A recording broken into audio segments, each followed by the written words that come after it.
Je voulais aborder un sujet avec toi, parce qu'en discutant avec une de mes amies, qui est vraiment une sœur pour moi, on a mis en exergue avec le Saint-Esprit quelque chose, une clé que je veux te partager parce que ça l'a été pour elle, une clé pour moi aussi.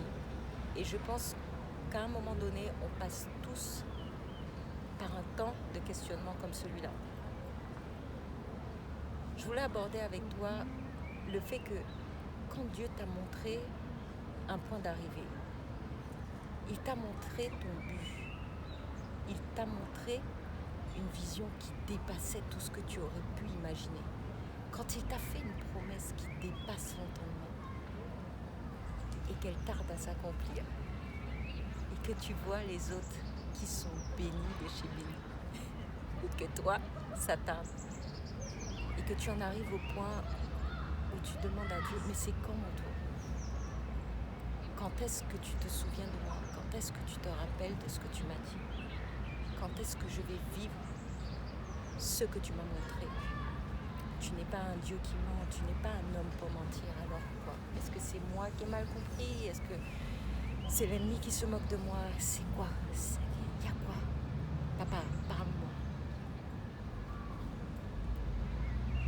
En fait, pour comprendre quand Dieu va te répondre, il faut que tu comprennes avant tout ce à quoi Dieu t'a appelé. Il t'a montré l'arrivée, mais le chemin pour y aller se trouve déjà dans ton cœur. Dieu t'a établi dans un environnement précis. Il t'a mis autour de certaines personnes. Déjà, il t'a mis dans une super famille. Elle n'est pas parfaite, mais c'est ta famille.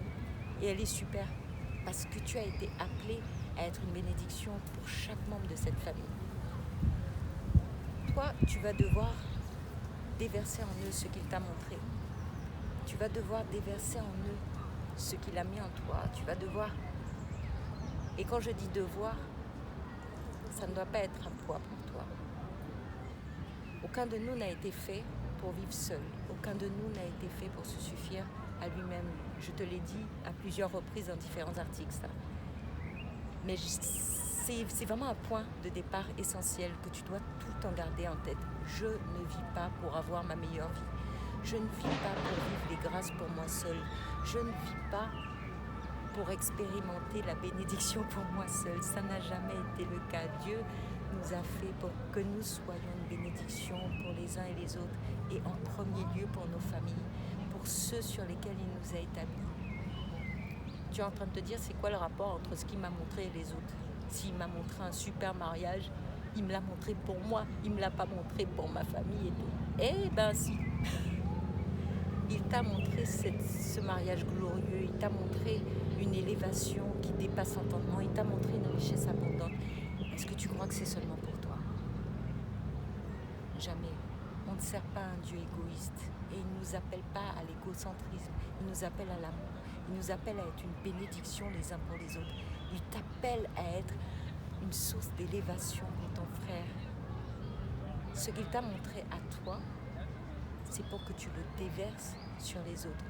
La parole de Dieu dit dans 2 Timothée 2,20, dans une grande maison, il n'y a pas seulement des vases d'or et d'argent, mais il y en a aussi de bois et de terre. Les uns sont des vases d'honneur et les autres sont d'un usage libre. Tu as été appelé à être un vase d'honneur. Tu ne peux pas simplement souhaiter des choses que pour toi. Tu ne peux pas t'attendre à ce que des choses merveilleuses ne se passent que pour toi en tant qu'enfant de Dieu. Si véritablement il est ton Père, tu es à sa ressemblance. Jésus cherchait à faire ce qu'il avait vu son Père faire. Il cherchait à démontrer l'amour du Père. Il cherchait à lui ressembler et à le refléter tout autour de lui. Ce qu'il t'a montré, c'est pas pour toi seul.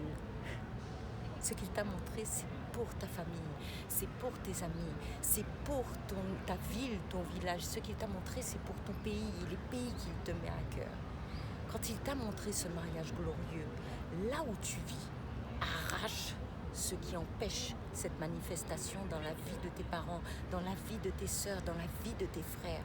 Arrache tout ce qui fait obstacle à la vision de Dieu dans la vie de ces personnes et déclare puissamment sa parole, déclare puissamment, appelle ce qu'il a dit.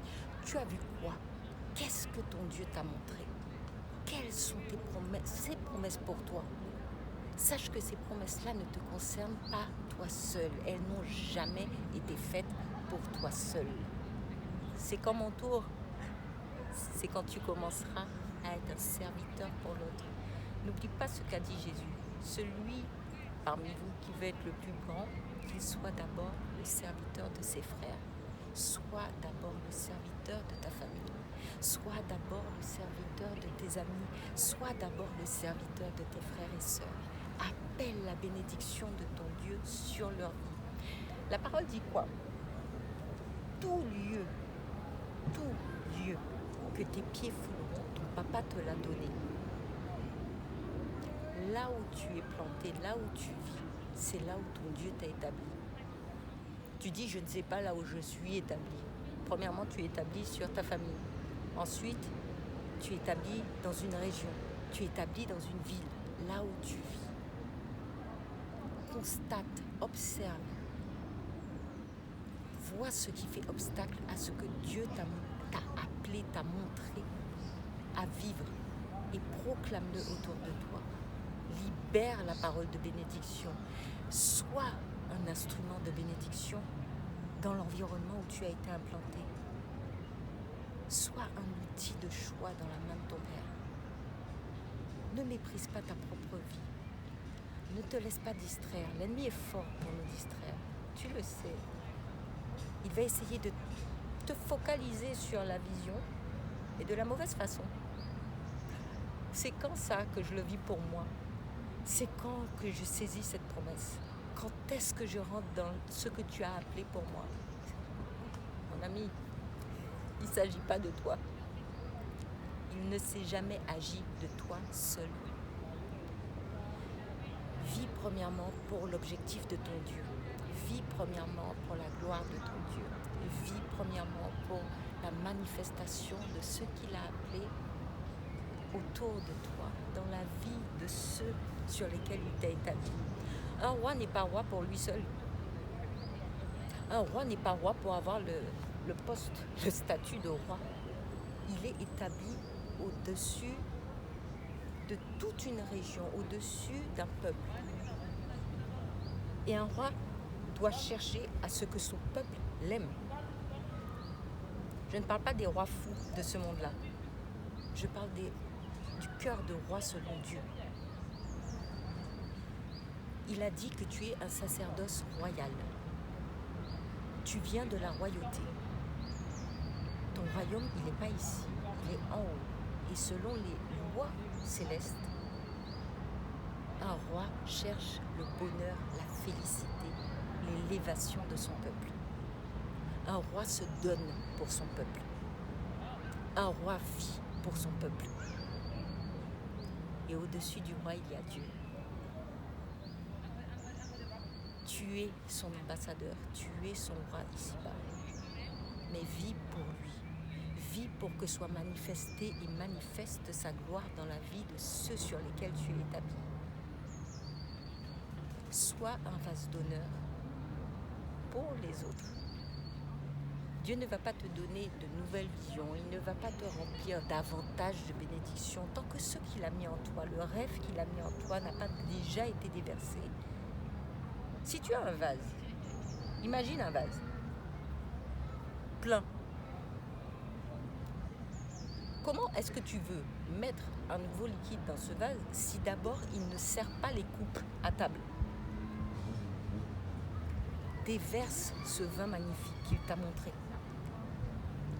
Appelle ce qu'il t'a montré à l'existence dans la vie de ceux sur lesquels tu es établi. Et alors ton Père te remplira. Et alors ton tour sera venu. Et alors tu vivras la bénédiction. Sois béni.